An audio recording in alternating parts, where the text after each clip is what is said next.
Shalom adik-adik semua, kembali lagi ya untuk kita beribadah hari ini tanggal 13 Maret. Nggak kerasa udah bulan Maret lagi adik-adik. Yuk kita sekarang mau belajar lagi, mau tahu lagi tentang firman Tuhan. Minggu ini kita mau belajar tentang kisah kematian Saul adik-adik ya. Jadi waktu itu ceritanya Raja Daud itu lagi dikejar-kejar. Raja Daud sudah diurapi, Raja Daud dikejar-kejar sama Raja Saul ya. Waktu itu akhirnya Raja Daud dia kabur ke Raja Akhis. Raja Akhis ini raja orang Filistin. Aneh ya sebenarnya. Jadi Raja Daud dia bersatu sama orang Filistin saking takutnya sama Raja Saul karena dikejar-kejar, akhirnya bersekutu bergabung dengan tentara orang Filistin ya. Tapi waktu itu mereka mau perang, Raja Saul udah mau perang sama Raja Filistin. Waktu itu Raja Filistinnya udah bawa Daud nih, Raja Akhis sudah bawa Daud untuk berperang, tetapi raja-raja kota di Filistin itu menolak karena mereka takut ketika perang nanti Raja Daudnya berbalik, tiba-tiba awalnya bareng sama tentara Filistin, tiba-tiba di tengah perang mereka menyerang tentara Filistin. Takut itu akhirnya Raja Daudnya gak diikut sertakan dalam perang melawan Raja Saul. Dia disuruh pulang ke kota Filistin ya.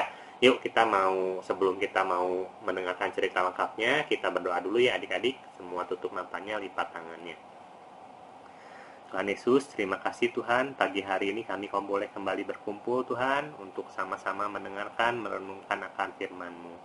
Tuhan, biarlah Engkau bukakan setiap hati kami, setiap telinga kami Tuhan, karena kami siap untuk mendengarkan. Biarlah setiap benih firman-Mu ini Tuhan, boleh dapat hidup dan tumbuh di dalam kehidupan kami. Dalam nama Tuhan Yesus, kami sudah berdoa dan mengucap syukur. Amin. Yuk adik-adik, kita saksikan untuk ceritanya. Oke adik-adik, jadi kita mau hari ini belajar tentang kematian Saul. Bahan Alkitabnya dari 1 Samuel 28 ke 31 ya adik-adik. Jadi diceritakan waktu itu orang-orang Filistin sudah berkemah, mereka sudah berkumpul di kota Sunem ini nih adik-adik. Jadi mereka bergerak dari bawah ke kota Sunem, sudah berkemah, sudah menyiapkan pasukan. Nah, Raja Saul juga mempersiapkan pasukannya di pegunungan Gilboa ini adik-adik. Nah, ini nanti di sini Raja Saul melihat, nah ini dia adik-adik, orang Filistinnya sangat banyak adik-adik ya. Mereka sudah mempersiapkan diri untuk berperang melawan Raja Saul dan tentara bangsa Israel. Mereka sangat ketakutan, Raja Saul sangat ketakutan karena waktu itu Nabi Samuel sudah meninggal adik-adik, sudah dikuburkan di kota Rama, dan Tuhan sudah undur daripada Raja Saul. Jadi dia tidak bingung, tidak bisa meminta petunjuk kepada siapa-siapa. Biasanya dia minta petunjuk kepada Nabi Samuel, sekarang udah tidak ada. Nah, di tengah kebingungan itu dia berpikir, aduh, gimana ya ini caranya ya supaya kita bisa dapat petunjuk Tuhan, apakah kita harus maju berperang atau tidak. Nah, waktu itu dia tanya coba ke pegawai-pegawainya, mereka juga bingung, mereka juga tidak tahu. Raja Saul akhirnya memutuskan untuk mencari seorang pemanggil arwah adik-adik. Ya, seorang pemanggil arwah, padahal waktu itu Raja Saul sudah memusnahkan seluruh ahli tenung, ahli pemanggil arwah itu sudah dimusnahkan. Tapi pegawainya bilang ada satu perempuan yang bisa memanggil arwah. Dia ada di kota Endor katanya. Nah, dia berpikir ya, Raja Saul berpikir, aduh gimana ya ini, sambil bingung juga mungkin dia karena tidak tahu. Akhirnya dia pun memutuskan untuk pergi ke Endor. Nah, ini jadi kota pegunungan Gilboa di sini, Endornya di sini adik-adik ya. Jadi dia memutuskan untuk ya udahlah kita ke Endor aja. Nah, ini ibu perempuannya nih, perempuan ahli tenungnya. Raja Saul pura-puranya berpakaian seperti orang biasa. Dia meninggalkan pakaian rajanya bersama 2 pegawainya.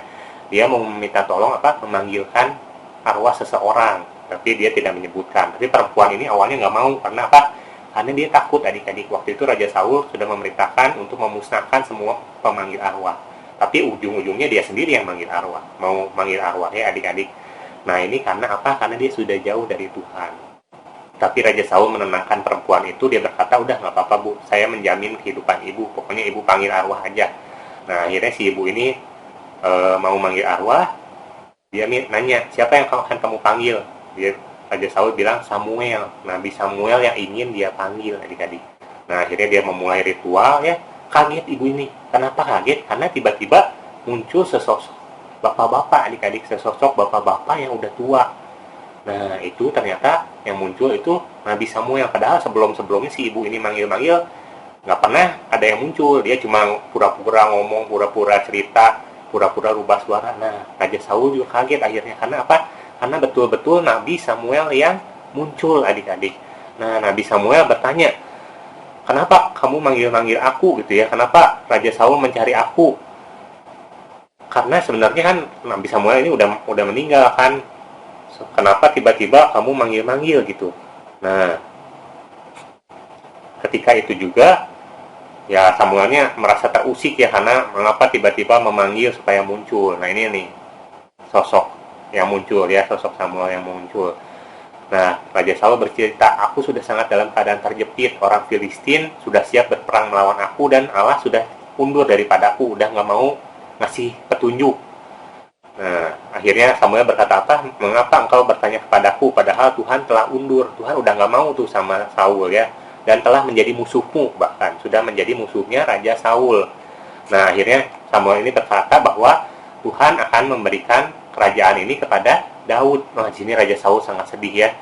Dia tahu bahwa di hari ketika dia perang itu nanti dia akan mati. Dia, Yonatan dan anak-anaknya yang lain itu akan mati. Dan saat itu juga Saul jatuh ke tanah sebab dia sangat ketakutan adik-adik oleh perkataan Samuel itu. Dia seharian gak mau makan, dikasih makan gak mau adik-adik ya. Akhirnya sesudah itu dia kembali lagi ke Gunung Gilboa, sesudah dikasih makan ya, sesudah dikasih makan mau dia kembali ke Gunung Gilboa untuk bersiap berperang melawan apa? Melawan orang Filistin adik-adik ya. Nah, ternyata pertempuran itu kalah ya, orang Israelnya kalah, mereka mundur dan 3 anaknya Raja Saul ini ada 3, Yonatan, Abinadab, dan ya ada satu lagi udah dipenggal ya, anaknya dipenggal. Kemudian Raja Saulnya juga terkena panah dan akhirnya bunuh diri. Dia meminta pegawainya untuk bunuh tapi nggak mau, pegawainya takut.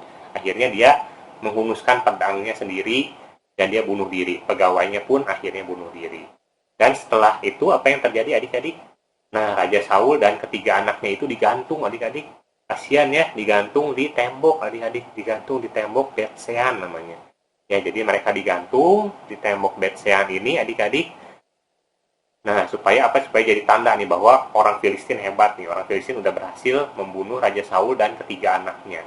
Nah, tapi di situ untungnya ada apa? Ada orang-orang Yabes Gilead. Nah, orang-orang Yabes Gilead, penduduk Yabes Gilead itu mendengar bahwa Raja Saul itu digantung di tembok, sudah mati dan digantung di tembok. Nah, mereka orang-orang Yabes Gilead ini akhirnya mengambil mayat Saul dan anak-anaknya. Mereka menurunkan mayat Saul dan anak-anaknya, lalu membakarnya ya, membakar mayat-mayat dan mengambil tulang-tulangnya itu dikuburkan di bawah pohon tamariska di Yabes. Ya, itu adik-adik. Jadi cerita kurang lebih terkait kematian Saul. Oke adik-adik, jadi tadi kita sudah dengar ya untuk cerita kematian Saul. Jadi awalnya itu sebenarnya Raja Saul udah bingung ya dia. Dia udah ketakutan, udah bingung, cuma dia ketika ketakutan dia nggak datang sama Tuhan adik-adik. Itu kesalahannya Raja Saul, dia nggak datang sama Tuhan, tetapi dia malah carinya siapa? Carinya perempuan yang bisa memanggil arwah. Ya, waktu itu padahal Raja Saul udah pernah memerintahkan untuk memusnahkan semua ahli tenung dan pemanggil arwah, tetapi akhirnya dalam kondisi terdesak, dalam kondisi kebingungan, dia sendiri yang akhirnya datang kepada pencari arwah ini adik-adik ya. Nah, di sini ketika dia datang sebenarnya pencari arwah ini udah takut. Jadi perempuan pemanggil arwah ini udah takut karena Raja Saul udah memerintahkan nggak boleh ada yang melakukan ritual pemanggilan arwah. Tetapi karena dipaksa, karena dijamin ya hidupnya, akhirnya perempuan ini mau memanggil arwah dan diminta memanggil Samuel. Padahal waktu itu dia pemanggil arwah ini sebenarnya pada zaman itu pura-pura aja adik-adik. Jadi mereka pura-pura manggil arwah, pura-pura kerasukan gitu ya, ngomongnya ngelantur, terus pura-pura ngerubah suara orang yang dipanggil, ceritanya kayak gitu. Nah, tetapi si perempuan ini kaget, tiba-tiba beneran ada seorang tua yang muncul ya. Itulah tadi yang muncul tadi di gambar juga, itulah Nabi Samuel adik-adik ya. Jadi Nabi Samuel yang muncul karena apa? Karena memang Tuhan yang memunculkan, bukan karena si perempuan pemanggil arwah ini ya. Akhirnya Nabi Samuel yang muncul, dan awalnya Nabi Samuel menceritakan bahwa dia nggak mau sebenarnya, karena sebenarnya Tuhan sudah undur dan sudah menjadi musuhnya Raja Saul. Tetapi akhirnya Nabi Samuel menceritakan bahwa di perang melawan orang Filistin itu tentara Israel akan kalah dan Saul dan anak-anaknya akan mati adik-adik ya. Dan ketika itu juga Raja Saul, aduh sedih banget dia, sampai terjatuh ke lantai sampai dia jatuh, terbaring, dia nggak mau makan adik-adik sehari semalam.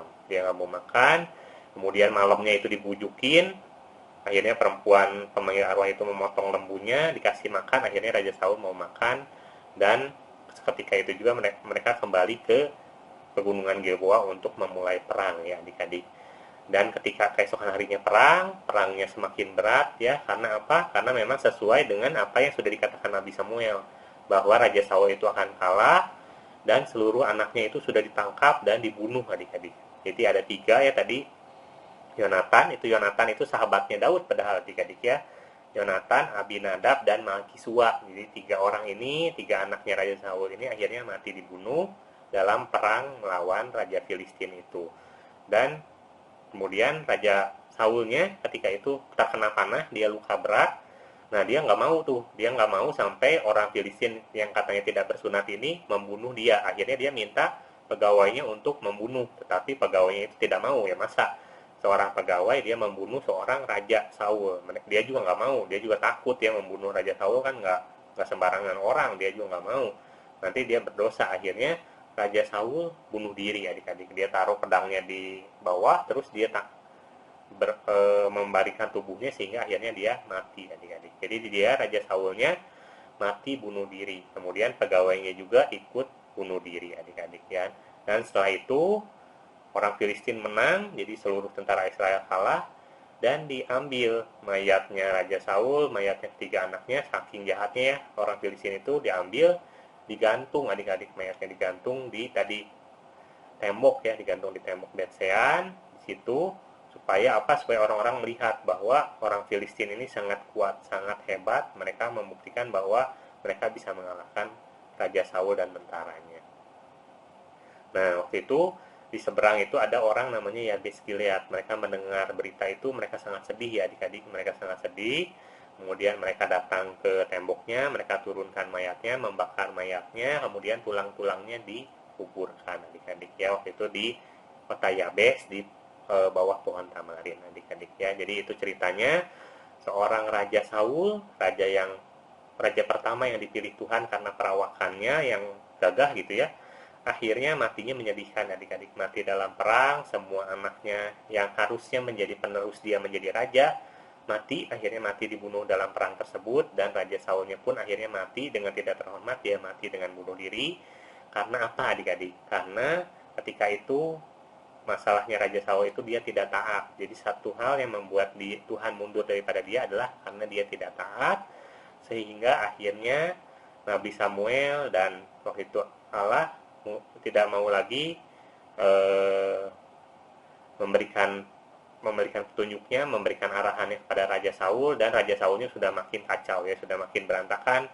Dia diserang roh jahat waktu itu sampai seorang Daud harus memainkan kecapinya supaya Raja Saul tidak diganggu oleh roh jahat. Itu terjadi ketika roh Tuhan sudah jauh daripada dia. Nah, kita belajar dari Raja Saul, kita belajar untuk apa adik-adik? Untuk taat kepada Tuhan, dan baik dari hal kecil maupun untuk hal-hal besar, supaya apa? Supaya Tuhan selalu bersama-sama dengan kita. Ya oke adik-adik, itu yang bisa kita pelajari dari cerita Raja Saul hari ini. Oke adik-adik, kita lanjut ke ayat hafalan. Jadi ayat hafalan untuk minggu ini kita ambil dari Roma 12 ayat 2. Yuk kita buka dulu semua adik-adik Alkitabnya. Roma 12 ayat 2 ya. Yuk nanti kita baca bareng-bareng ya adik-adik. Roma 12 ayat 2.